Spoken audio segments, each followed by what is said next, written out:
Every single female lawyer in our firm, and we've got over 100, stands on the shoulders of Mary Bonacorsi. Mary Bonacorsi, just the third female attorney hired by Thompson Coburn, soon made her mark. In an area of our practice reserved exclusively to men for centuries, Mary was the first premier female trial lawyer in the history of our firm, and certainly one of the very first in St. Louis as well. Mary became an advocate for those who would follow. Since I was given those opportunities, it's just natural to want to pass them on. And as a lawyer and a mom, I really, really enjoy watching people grow and develop and do terrific things.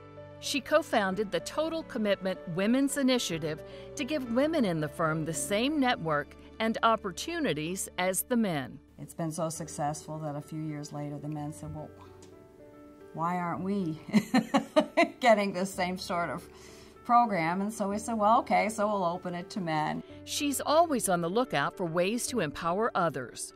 A nice program about the Y that I really like is your Leaders in the Workplace program, because we incorporated that into our women's initiative, and it's really important to celebrate people's successes. It's almost like anything that Mary believes in begins to take on a life of its own, like an offhand comment by the president of the Boys and Girls Club about a long-abandoned Superfund site.